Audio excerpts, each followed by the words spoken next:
Assalamualaikum warahmatullahi wabarakatuh.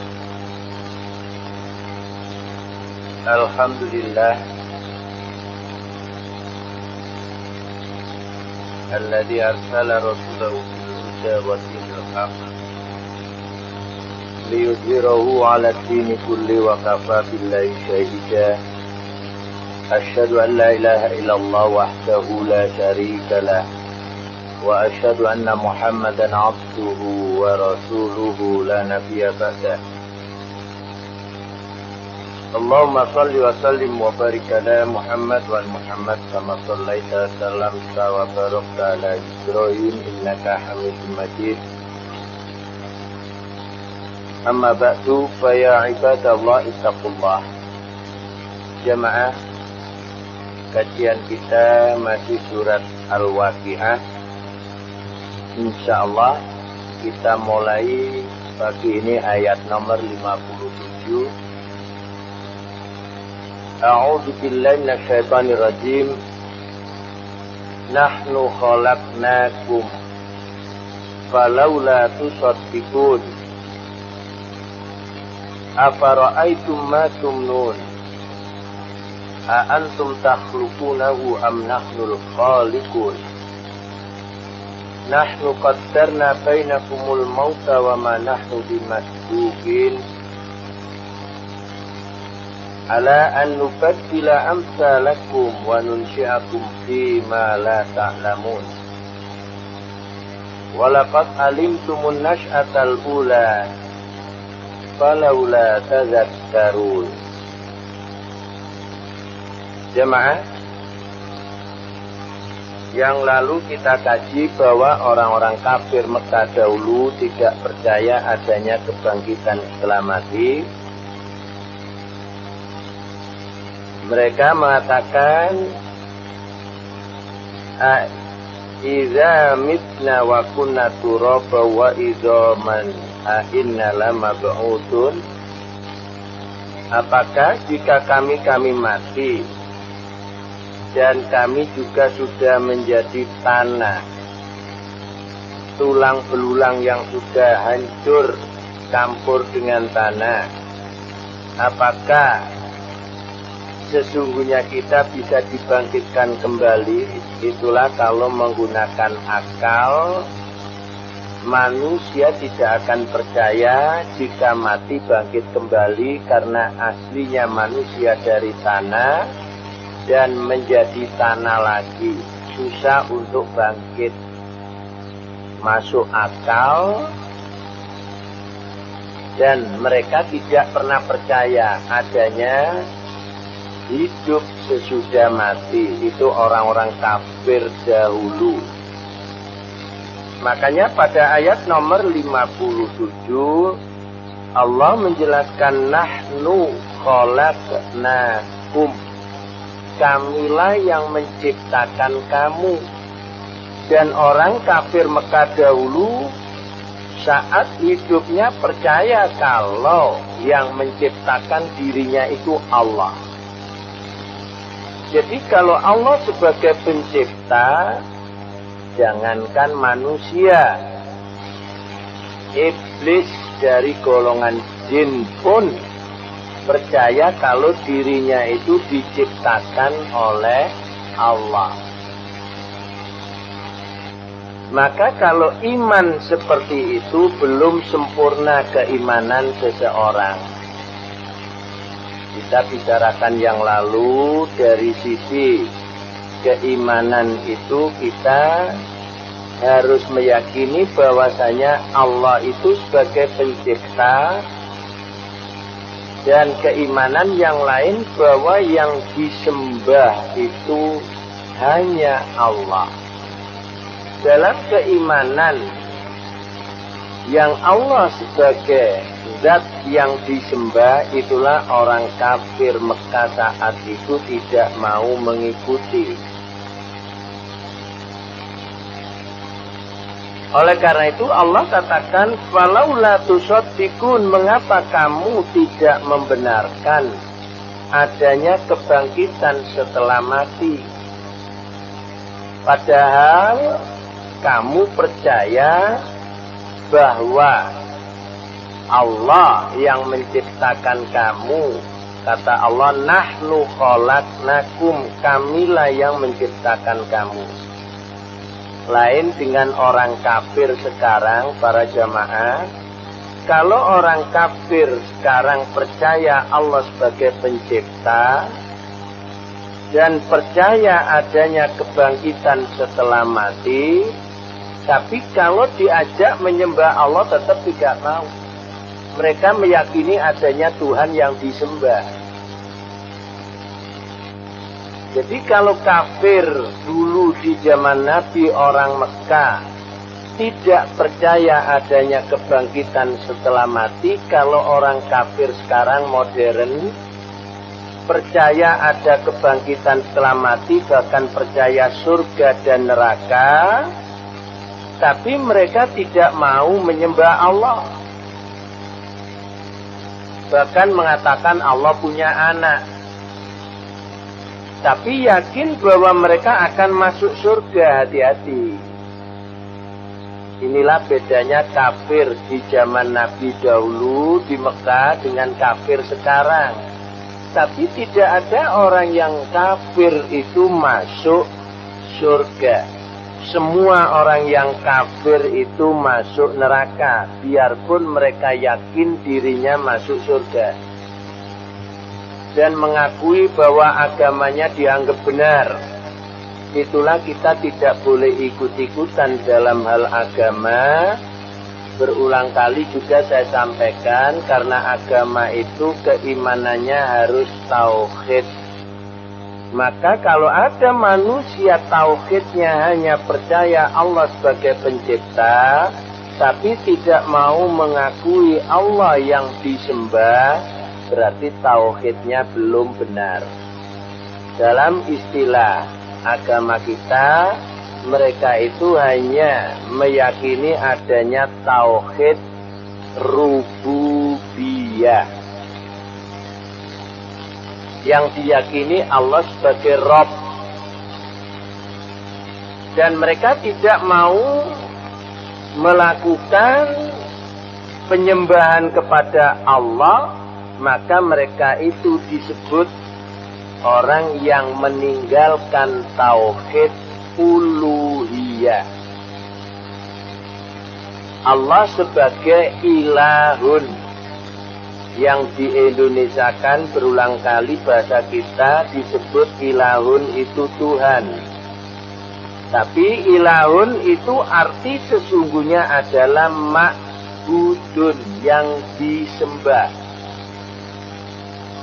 Cuman Indonesia mengatakan yang disembah itu bahasa satu yang diucapkan adalah Tuhan. Ini pernah terjadi geger tentang bahasa. Kita umat Islam tidak boleh mengatakan Tuhan. Nah ini repot. Kalau kita umat Islam Indonesia tidak boleh mengatakan Tuhan, ya pindah saja ke Mekah sana.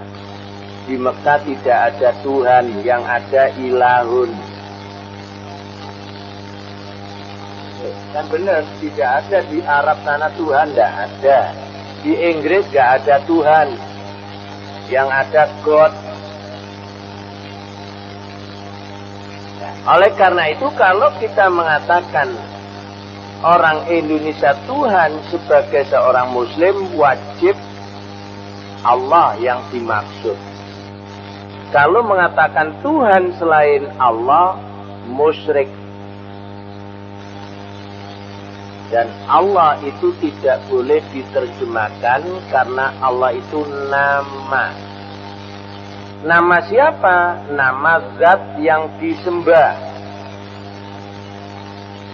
Kalau ditanya siapa yang memberi nama itu Allah, ya Allah sendiri.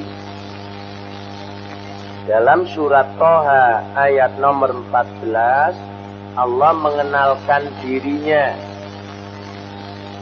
Innani anallah, sesungguhnya aku adalah Allah. La ilaha illa ana, tidak ada yang disembah kecuali aku. Fa'budni, maka sembahlah aku. Wa aqimis sholata li dzikri, dan dirikanlah sholat untuk mengingat aku. Kalimat yang terakhir itulah yang diambil kebatinan kalau bahasa Jawa, dengan pertanyaan mengapa Allah perintahkan sholat? Supaya mengingat Allah. Berarti kalau sudah ingat Allah nggak usah sholat. Nah ini akal lagi yang dipakai. Ingat, agama bukan akal. Agama itu wahyu. Oleh karena itu, ayat nomor 58, Allah bertanya, Afara'aitum ma tumnun. Maka, apakah yang kamu lihat? Bagaimana pendapatmu? Bagaimana pikiranmu? Ma tumnun. Apa yang kamu pancarkan itu? Mani. Ada yang menyebutkan nutfah. Ayat 59, Allah bertanya kembali, A'antum takhluqunahu am nahnul khaliqun? Apakah kamulah yang menciptakannya atau kami yang menciptakannya? Jadi manusia laki, hubungan suami istri dengan manusia perempuan, kemudian memancarkan mani di rahim perempuan, dengan terjadinya manusia baru dalam rahim perempuan, kata Allah, kamukah yang menciptakannya? Atau kami yang menciptakan? Tentunya dengan pertanyaan-pertanyaan seperti ini bukan untuk dijawab dengan lisan. Diawali dengan afara'aitum, kita disuruh berpikir. Kita yang melakukan hubungan suami istri, tahu-tahu dalam rahim perempuan itu ada manusia baru. Sebutannya anak kita. Yang menciptakan anak itu kita-kita ini atau Allah? Itulah pertanyaan. A'antum takhluqunahu am nahnul khaliqun? Kalau kita yang menjawab, yang membuat anak itu kita, berarti kita ini musyrik nantinya. Kenapa demikian? Karena kita sombong. Seolah-olah kita bisa membuat anak. Tidak mungkin kita bisa membuat anak. Kita hanya melakukan perintah Allah melalui proses pernikahan. Dengan hubungan suami istri itulah akan terlahir manusia baru dan berkembang seperti kita lihat sekarang ini, yang asal usulnya manusia itu dari satu laki-laki Adam dan satu perempuan Hawa, nenek moyang kita. Maka dengan hubungan suami istri itu terjadilah manusia-manusia baru yang disebut anak cucu Adam, termasuk kita-kita ini.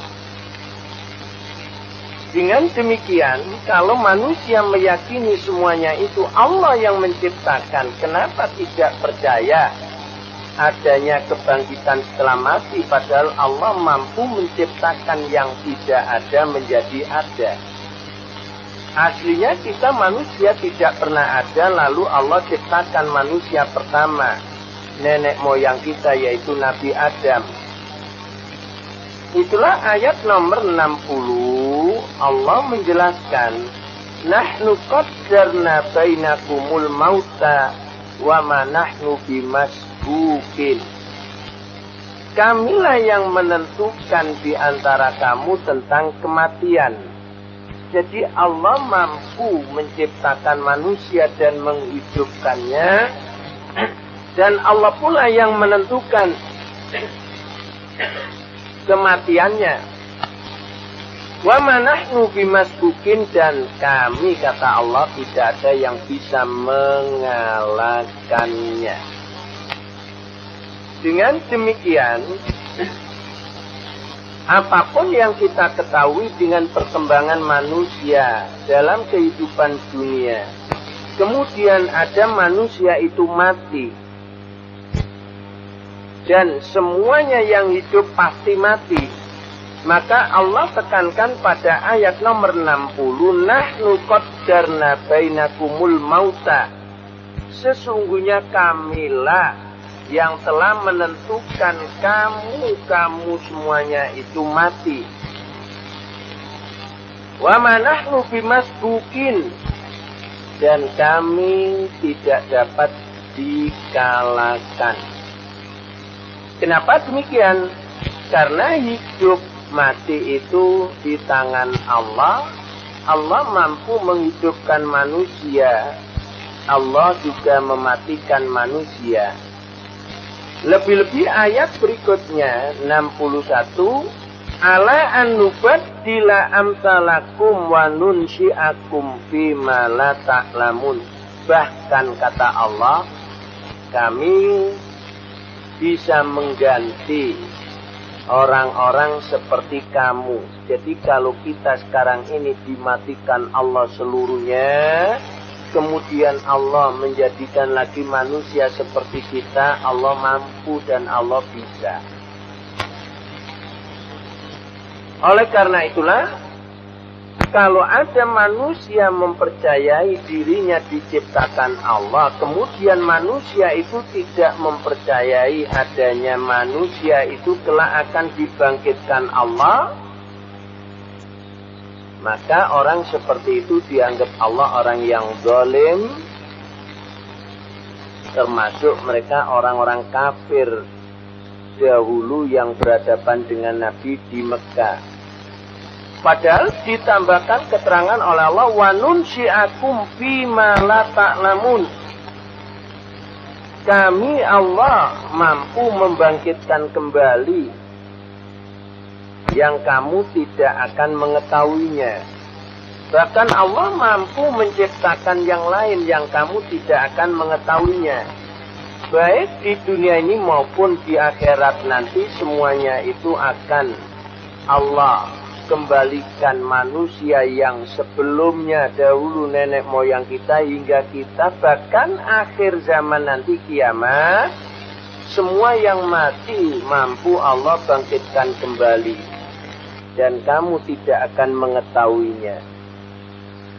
Jemaah, dengan keterangan-keterangan ini menunjukkan bahwasanya manusia dalam posisinya di hadapan Allah itu sangat lemah. Manusia tidak mengetahui apa-apa kalau tidak diberitahu oleh Allah. Ternyata manusia yang setelah berilmu malah banyak yang mengingkari Allah. Itulah dicontohkan dalam Al-Quran, seperti orang-orang Yahudi, seperti orang-orang Nasrani yang dahulu Allah turunkan kepada mereka Nabi Musa, Nabi Isa. Akhirnya mereka tidak mau mentaatinya. Lalu mereka merombak kitab Allah, Taurat maupun Injil. Anehnya hingga sekarang diyakini bahwa kitab itu benar dari Allah. Padahal mereka tidak mau mentaati tatkala Nabi Musa maupun Nabi Isa masih hidup. Mereka menjadi orang-orang fasik. Mereka menjadi orang yang zalim karena tidak mau taat pada Rasul-Rasul Allah. Itulah kalau kita dengarkan tadi imam membaca waktu sholat, baik Nabi Musa maupun Nabi Isa menyerukan yang satu, yaitu ajaran tauhid. Namun mereka tidak pernah mengikutinya. Tatkala Nabi Musa dan Nabi Isa wafat, maka mereka memproklamirkan ajarannya masing-masing. Tapi setelah mereka ganti semua kitab Allah tersebut, baik Taurat maupun Injil, dan mereka meyakini Allah beranak, dianggap semua ajarannya itu benar. Dengan demikian para jemaah, dengan keterangan Allah, kami tidak akan dapat dikalahkan karena kami mampu mengganti orang-orang seperti kamu, dan kami mampu menciptakan kembali, membangkitkan kembali di akhirat nanti, fima la ta'lamun, yang kamu semuanya tidak akan mengetahui. Oleh karena itu ayat 62 Allah katakan, walaqad alimtumun nasy'atal ula, dan sungguh-sungguh kamu mengetahui penciptaan Allah pertama. Dalam pengertiannya, tidak hanya sekedar mengetahui dan tahu bahwa dirinya diciptakan Allah pertama kalinya, tapi seluruh manusia meyakini, betul-betul yakin dirinya itu diciptakan Allah di dunia ini. Falaula tazakkarun, maka mengapa kamu tidak mau mengambil pelajaran? Sesungguhnya kalau manusia itu yakin bahwa dirinya itu diciptakan Allah, maka manusia itu seharusnya harus yakin bahwa nanti kelak akan dibangkitkan Allah kembali. Itulah manusia yang menggunakan akal pikirannya. Tapi kata Allah, banyak manusia tidak mau menggunakan akal pikirannya untuk mengambil pelajaran dari Al-Quran. Sebab Al-Quran itu kalamullah, firman Allah. Jika Allah berkata, tidak pernah Allah dusta. Sungguh apa yang dikatakan Allah pasti benar. Itulah akhirnya manusia diancam Allah mengingkarinya. Akhirnya mereka disebut orang-orang kafir dalam bahasa agama. Jemaah sekalian yang berbahagia, dengan keterangan ini semuanya menunjukkan bahwasanya manusia itu pada hakikatnya adalah dikasih sayangi Allah, namun manusia itu banyak yang menolak, tidak mau mengikuti apa yang ditetapkan Allah. Dengan penolakannya itulah disebut mereka itu kafir. Dengan penolakannya itulah akhirnya ada yang disebut fasik, ada yang disebut munafik, ada yang disebut dengan musyrik. Padahal Allah sudah menegaskan, walaqad alimtumul nasy'atal ula, sungguh-sungguh kamu telah yakin, kamu telah mengetahui, dan kamu mempercayai bahwasanya Allah lah yang menciptakan manusia itu pertama kalinya. Tapi manusia lupa, tidak mau mengambil pelajaran bahwasanya kelak manusia setelah mati Allah pasti mampu membangkitkannya. Tapi banyak yang tidak percaya. Oleh karena itu di awal saya sampaikan, kalau orang kafir modern sekarang ini percaya dirinya diciptakan Allah, percaya dirinya dibangkitkan Allah, tapi tidak mau kembali mengikuti ajaran Allah, itulah yang disebut mereka nanti tetap neraka. Karena sekedar percaya adanya ciptaan Allah dan manusia dibangkitkan Allah juga percaya, tapi tidak pernah mempercayai Allah sebagai zat satu-satunya yang disembah. Maka tauhidnya belum benar. Kalau manusia belum tauhid benar menurut Allah, maka mereka digolongkan orang-orang musyrik. Karena tauhid itu lawannya musyrik. Iman lawannya kafir. Maka dalam hal ini Allah berkehendak agar manusia itu beriman dengan tata cara, dihadapkan dengan kebenaran yang hakikinya. Dan kebenaran hakikinya hanyalah Allah. Selain dari Allah dianggap Allah sesat. Meskipun manusia berkata benar. Hati-hati, dalam kehidupan dunia ini banyak pengaruh-pengaruh. Yang benar dikatakan salah, yang salah dikatakan benar. Itulah mungkin mengikuti orang-orang yang berpolitik, namanya distorsi, jungkir balik. Yang benar dianggap salah, yang salah dianggap benar. Agama satu-satunya yang diturunkan Allah di muka bumi dari Nabi Adam hingga Nabi Muhammad adalah agama tauhid. Meskipun jumlah Rasul itu banyak, tapi ajaran agama yang dibawa hanya satu. Ingat itu, jangan terpengaruh dengan agama yang banyak. Agama Allah itu hanya satu. Apa itu agama tauhid? Cuman Rasul Allah banyak. Setiap umat pasti Allah utus Rasul.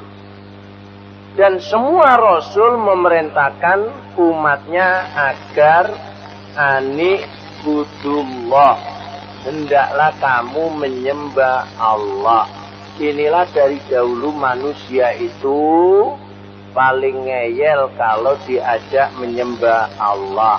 Alasannya mereka sudah punya agama, sudah punya ajaran yang bersumber dari nenek moyang mereka. Maka dengan pengakuan-pengakuan seperti itu, karena tidak lagi menyembah Allah, biarpun mereka beragama tetap dianggap Allah salah dan sesat. Sebab agama mereka tidak lagi menyembah Allah. Dengan keterangan-keterangan ini, jamaah sekalian yang berbahagia, kita tidak boleh terpengaruh dengan banyak orang yang mengatakan semua agama dari Allah, semua agama sama benarnya, semua agama surga. Itu enggak benar, itu penyesatan, tapi dianggap benar sebab mereka meyakini iman menurut kepercayaan dan keyakinan masing-masing. Padahal kepercayaan, keimanan, keyakinan itu harus tauhid menurut Allah. Siapapun yang tidak tauhid penilaian Allah kelak pasti masuk neraka, biarpun sudah sholat, biarpun sudah haji, biarpun sudah puasa dan zakat. Pendek kata, rukun Islam komplit dilakukan, tapi kalau dikatakan Allah kamu musyrik,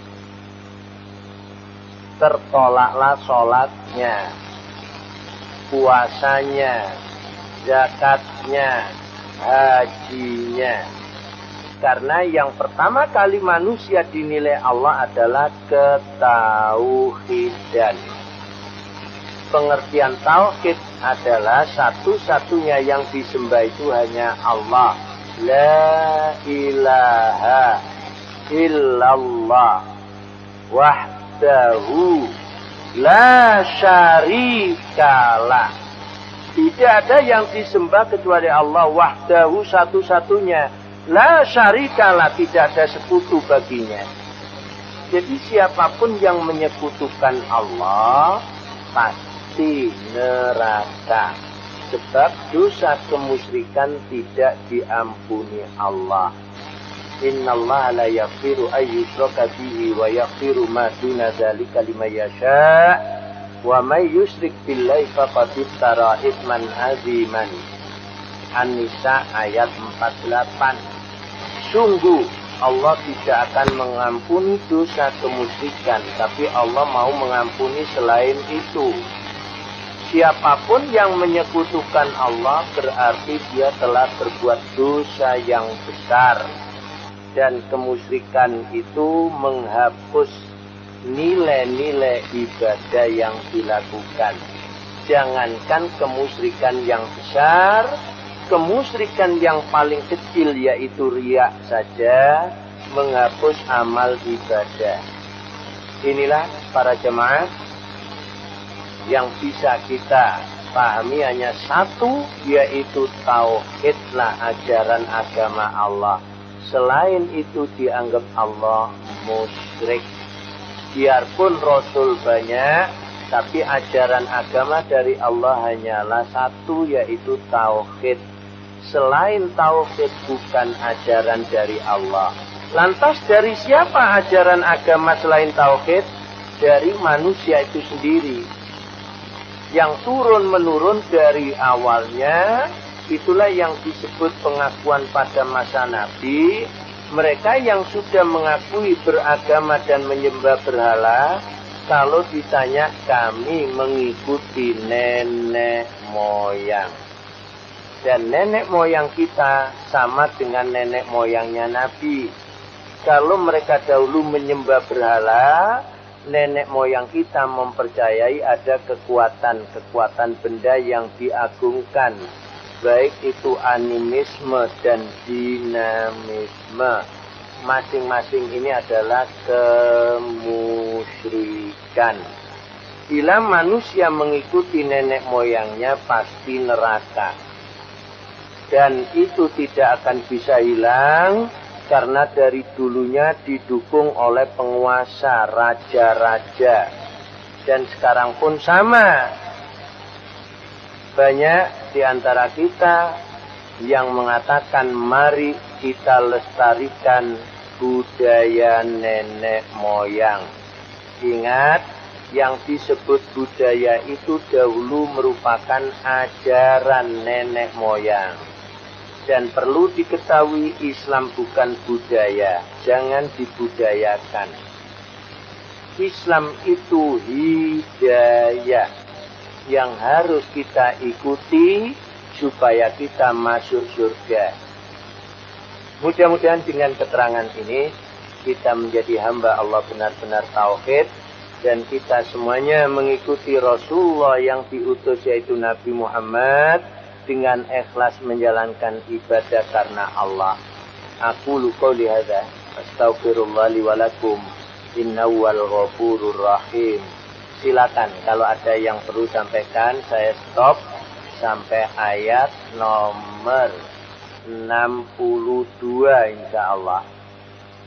Jadi sampai ayat 62. Falaula tazakkarun. Monggo. Ye, silakan Bapak.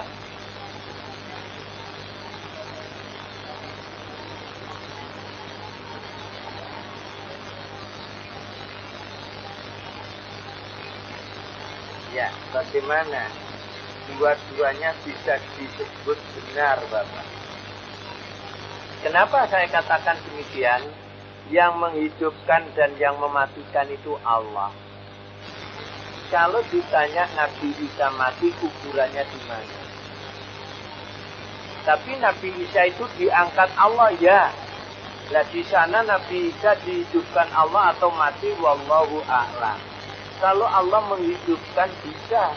Wong iblis itu loh mulai nenek moyang kita Nabi Adam hingga sekarang masih hidup. Jangan mengatakan iblis sudah mati.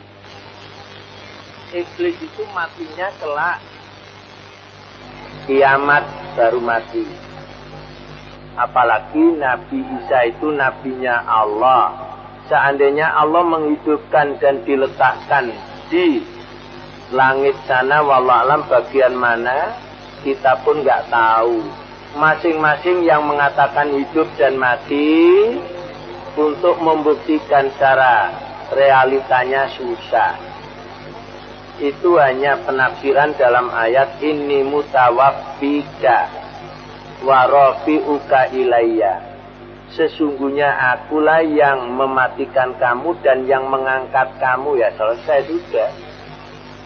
Jadi Nabi Isa itu diangkat. Makanya orang Nasara sekarang mengatakan wafatnya Isa dan kenaikan Isa. Oke. Kemarin tanggal 2 itu nopo? Kenaikan. yang lalu wafatnya, nanti Desember lahirnya. Ini geger nggak mari-mari. Yang jelas Nabi Isa itu Rasulullah, bukan Ibnullah.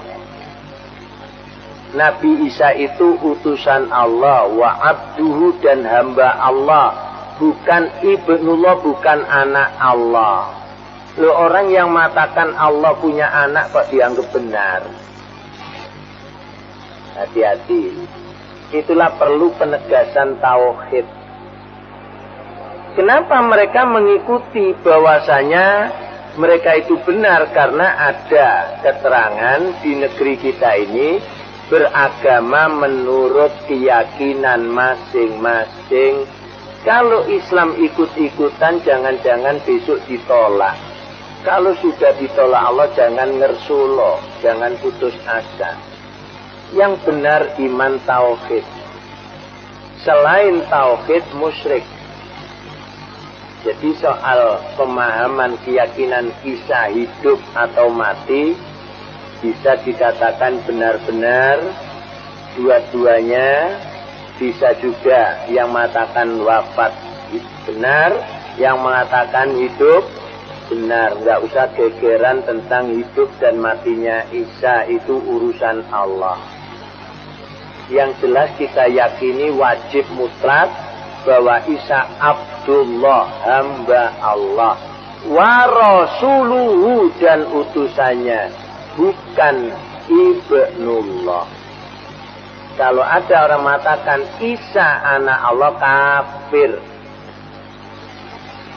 Ini yang wajib disosialisasikan. Tapi yang dipakai gegeran hidup dan matinya Isa ini keliru. Wong kita tidak hidup di zaman Isa. Ampun.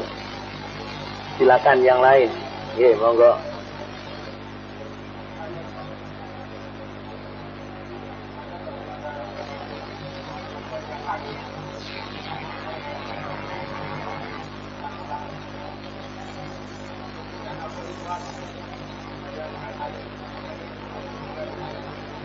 Ya, tidak musyrik juga. Kalau diyakini itu wajib satu-satunya musyrik. Tapi itu upaya maksimal tentang penyelidikan oleh manusia. Bisa jadi. Jangankan seperti itu, yang di USG itu loh, pernah ada orang mengatakan saya, waktu di USG itu laki-laki, ternyata lahir kok perempuan. Sampai ada yang mengatakan, Ustadz, sekarang kelamin laki-laki perempuan itu bisa dilihat meskipun dalam rahim. Dengan cara apa? USG. Itu kalau sudah berbentuk manusia sempurna. Sudah ada jenis kelaminnya. Kalau di USG ya nampak. Tapi apakah Allah tidak bisa merubah tatkala di USG itu laki-laki kemudian lahir perempuan? Hati-hati. Wa manahnu bimasbukin, kami tidak bisa dikalahkan dengan ilmu manusia. Ala anubaddila amsalakum, kami bisa mengganti orang lain seperti kamu. Allah juga bisa mengganti kelamin sebelum terlahir. Masih dalam kandungan bisa saja, wong itu urusan Allah, itu ketetapan Allah. Dan Allah bisa merombak atau merubah ketetapannya dalam arti dalam hal ciptaan loh ya. Bukan kok iman kafir itu bisa dirubah. Allah tidak akan merubah. Iman surga, kafir neraka pasti nggak akan dirubah lagi. Tapi ingat, Allah tidak pernah menghendaki manusia itu kafir. Itulah adanya wajib ikhtiar. Kenapa manusia disuruh ikhtiar? Bila masuk neraka tidak bisa menyalahkan Allah, tidak bisa menyalahkan Rasul, tidak bisa menyalahkan syaitan. Karena kesalahan manusia sendiri, ikhtiarnya keliru. Apa ikhtiar? Memilih. Tapi sampai sekarang dipahami ikhtiar usaha. Makanya usahanya banyak yang ngawur. Karena tidak didasari dengan pilihan. Nah, kalau ada manusia ditanya, kamu pilih surga atau neraka meskipun nggak pernah melihat, tapi mendengar keterangan dari dulu hingga sekarang, surga itu tempat nikmat, neraka tempat siksa, kecuali orang kafir yang dulu berhadapan dengan Nabi nggak percaya surga neraka karena tidak percaya manusia bangkit. Tapi kalau sekarang semuanya kafir modern ditanya percaya surga, percaya neraka. Kalau disuruh milih nggak ada yang milih neraka. Kalau nggak percaya buktikan dengan angket, sebarkan di pasar. Bapak, Ibu milih surga atau neraka? Nggak ada yang milih neraka. Kalau ada yang milih neraka berarti itu tadi sudah hilang akalnya atau guyonan. Tapi kalau sudah milih surga, disuruh mengikuti Allah, nggak mau, itulah yang disebut orang yang sesat. Ajarannya pun disebut ajaran sesat oleh Allah, karena ingin surga membuat ajaran sendiri. Jadi kalau ada yang seperti itu, upaya maksimal, tapi tidak diyakini loh ya. Kalau diyakini musyrik semuanya, nanti yang menentukan jenis kelamin itu loh Allah. Tapi ingat, Allah tidak pernah menetapkan manusia banci. Tapi sekarang ceroboh, orang banci itu sudah dari Allah loh, hati-hati. Allah menjadikan makhluknya itu berpasangan. Ada laki, ada perempuan. Dan Allah menciptakan laki-laki nggak pernah salah. Allah menciptakan perempuan nggak pernah salah. Keluar banci itu nggak pernah ada. Allah menciptakan manusia banci itu nggak ada. Banci itu sakit jiwa. Sebab pengertian sakit jiwa di negeri kita gendeng. Makanya nek ana wong banci diwara sakit jiwa marah, dikira gendeng. Hati-hati. Insya Allah ngaten Mas. Jadi kalau upaya kemudian pasrah pada Allah, kok betul lahir perempuan. Itu memang kehendak Allah, bukan karena upaya kita yang membuat. A'antum takhluqunahu am nahnul khaliqun? Apakah kamu yang menciptakan atau kami? Loh, ini kan pilihan. Kalau kita mengatakan, ya Allah yang menciptakan saya sendiri, ya Allah, wah ini hati-hati. Itu kan anak-anak saya, kan yang membuat saya, ya Allah, wah hati-hati. Tidak bisa manusia membuat manusia. Apalagi kalau manusia menyembah manusia, wah tambah ngawur. Sampun, wonten malih, monggo kalau ada, silakan. Waalaikumsalam warahmatullahi wabarakatuh.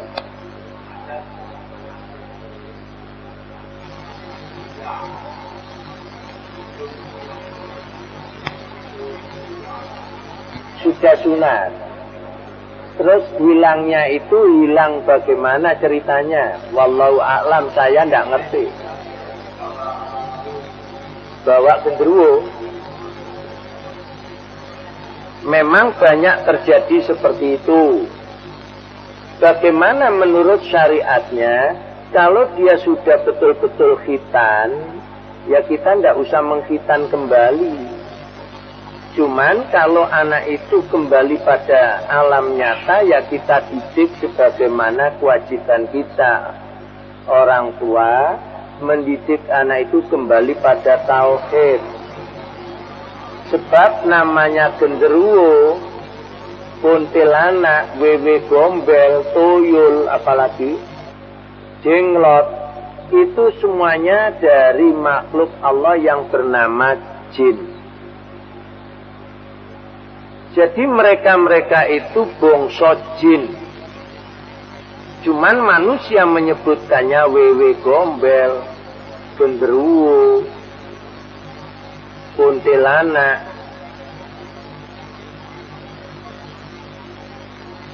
Jadi sebutan itu manusia. Sesungguhnya mereka itu jin. Dan jin itu bisa berbuat apa saja sebagaimana layaknya manusia. Cuman Allah tidak pernah mewajibkan kita dan memerintahkan kita ibadah hablum minal jin. Jadi kalau ada orang berhubungan dengan jin, itu menyalahi perintah Allah. Cuman kalau anak itu saja yang dibawa jin, itu lain masalahnya. Nah sekarang dikembalikan jin. Nah kalau anak itu setelah dibawa jin dan dikembalikan jin kemudian pinter baca Quran, hati-hati, harus dicek kembali adanya apa masih kantilan jin. Sebab pernah terjadi, ini yang cerita teman saya bisa dibawa pengertiannya benar. Ada anak itu kesurupan. Yang anak itu tidak pernah sholat, akhirnya sholat. Dan nggak bisa ngaji, akhirnya ngaji. Tapi menunjukkan keanehannya, anak ini tidak sebagaimana anak-anak yang lain yang sholat. Ini nggak keluar-keluar dari masjid.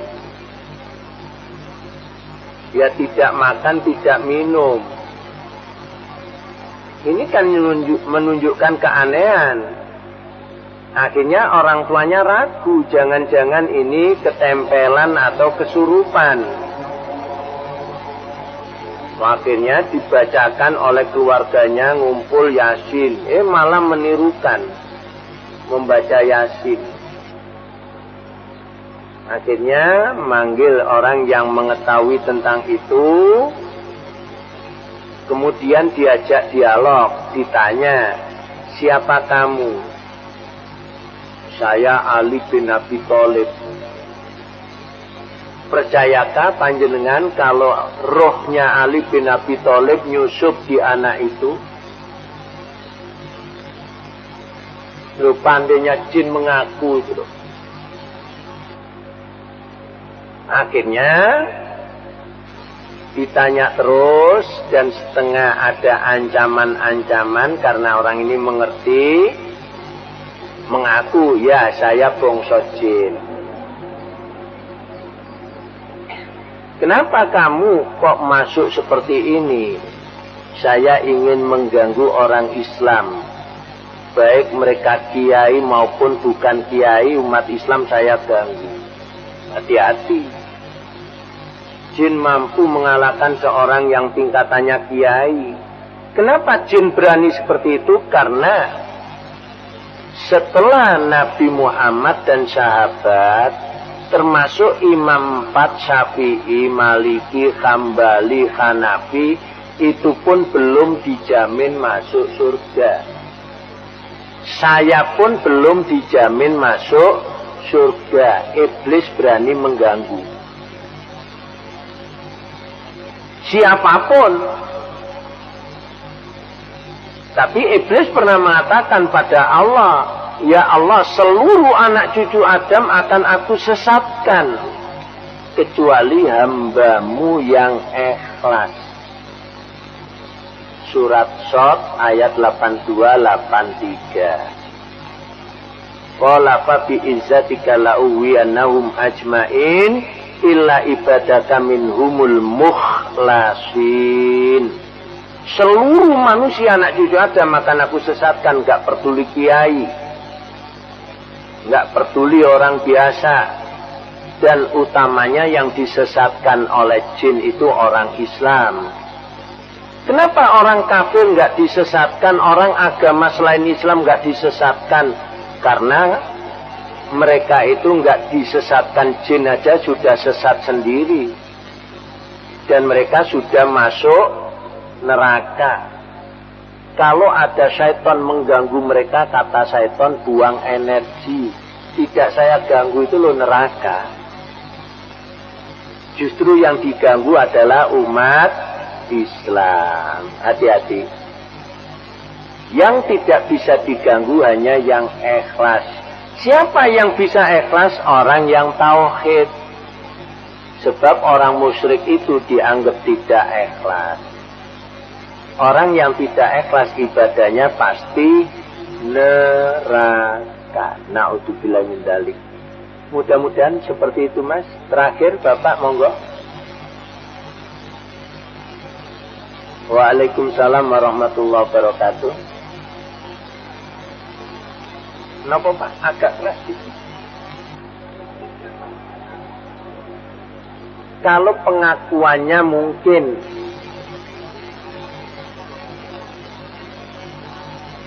apa Pak?